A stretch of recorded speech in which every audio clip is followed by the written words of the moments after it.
Internet. Here we go. Greetings and welcome. We're talking about probabilities of compound events. Page 864 was where our homework started last night, and we are starting with question 17. The directions for this is determine if each event is independent or dependent, and then determine the probability. So it says, what is the probability of randomly selecting 2 oranges from a bowl of 5 oranges and 4 tangerines if the first selection is replaced? So with replacement means that you have the same likelihood on the second selection as the first selection, so that's why it is independent, right? You have the same number of there we go. Same number of items in the bowl for each selection. So let's see, what is the probability of selecting an orange the first time? Well, it was 5 out of 9. And the probability of selecting an orange the second time is 5 out of 9. So I could just multiply those and get 25/81.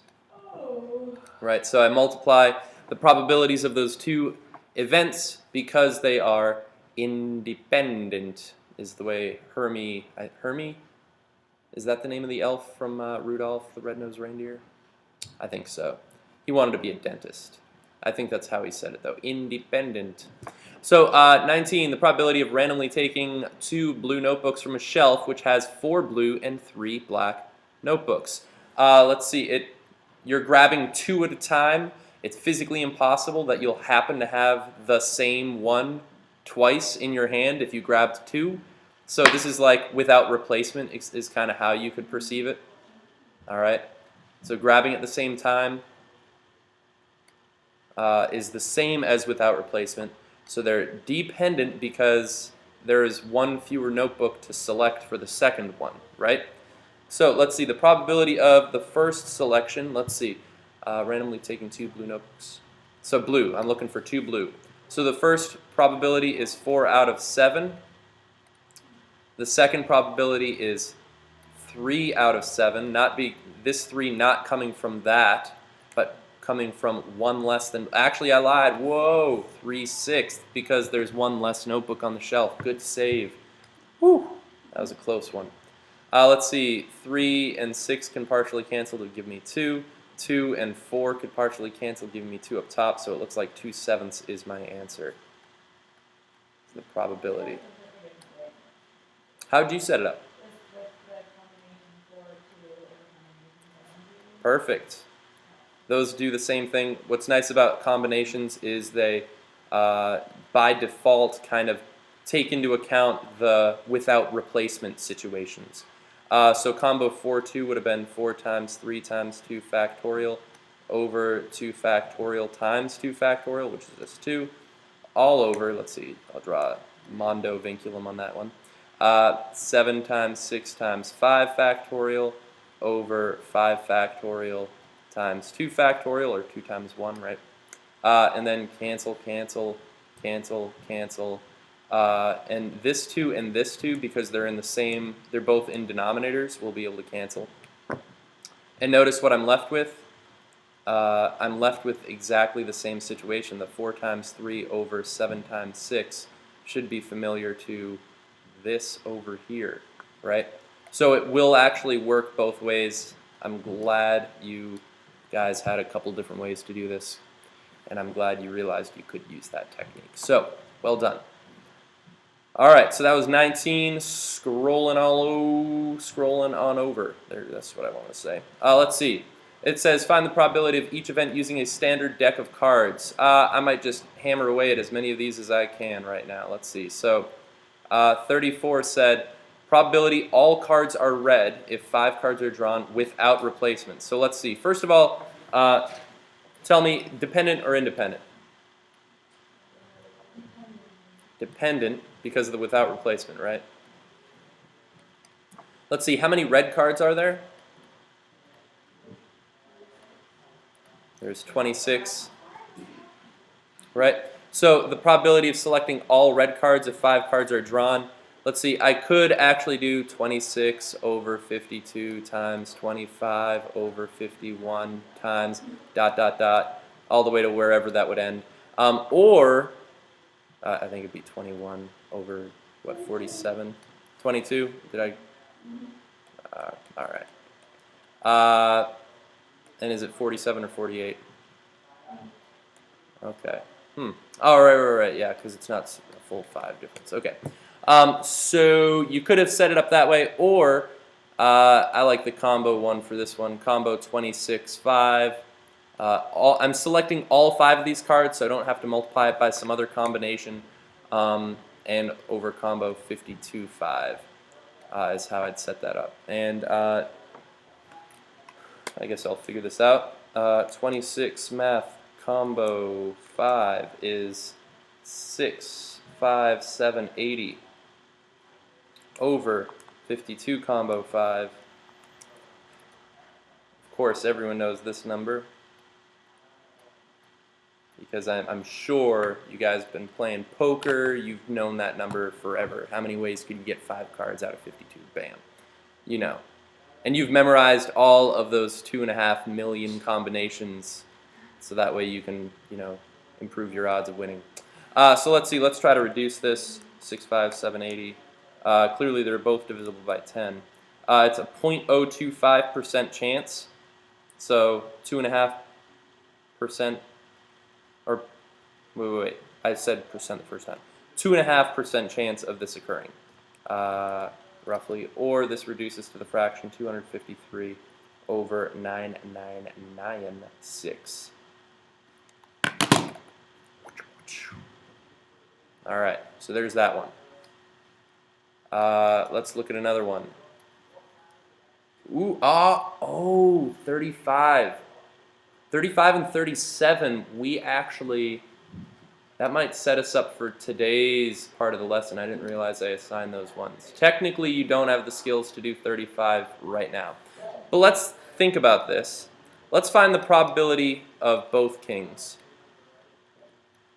And then after, we'll find the probability of both aces. Okay.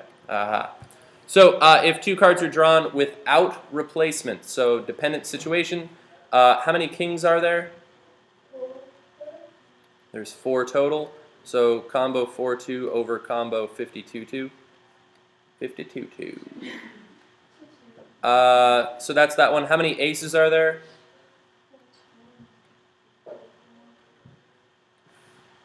Combo 52-2. So that would be the setup for both of them. Those are actually the same probability. Let's actually find these.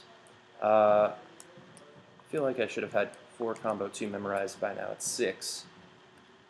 And 52 combo 2 is 1326. And 6 over that is about a 0.4% chance of occurring, or 1 out of 221. So both of these are 1 out of 221. Now, let me read the answer to you. The answer is 2 out of 221. Why do you think that might be?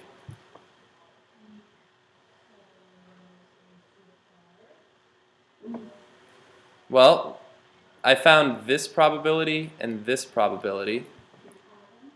Yeah, it turns out we're going to add those together. So the probability of both, or sorry, not both, an or, so king or aces, right, would be 1 over 221 plus 1 over 221. You add those probabilities together because of the or word there. I accept either as success in that case, so that's why I have to add them together, considering them both successful, is the idea. But we'll talk more about that in today's lesson.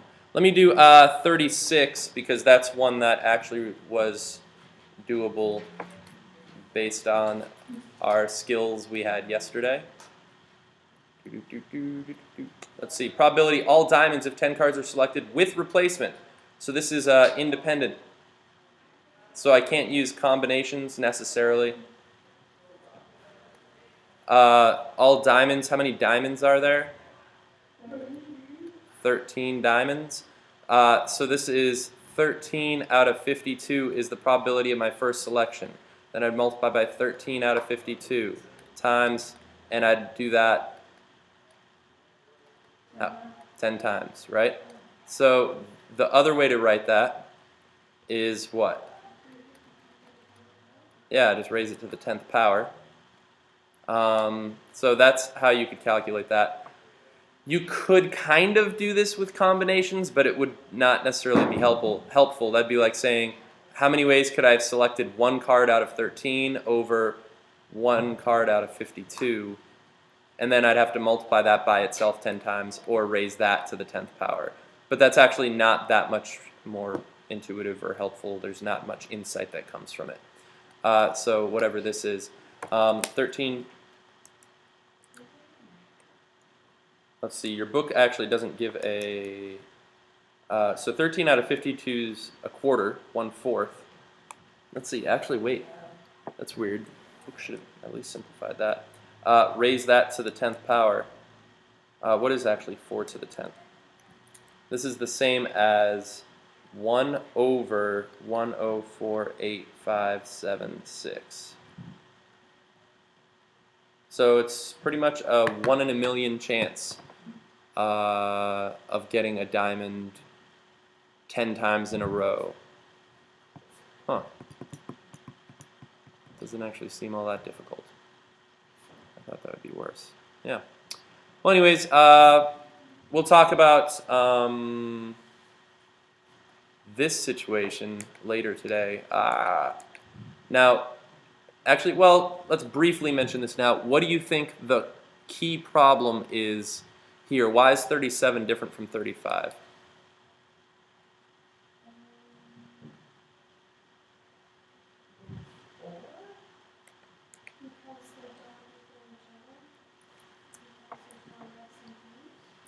So there's no such thing as a king and an ace card, whereas in this case, there are cards that are both queens and red.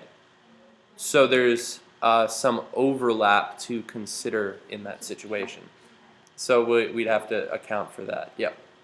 So anyways, thanks for watching, Internet friends. Have a great day. Bye-bye.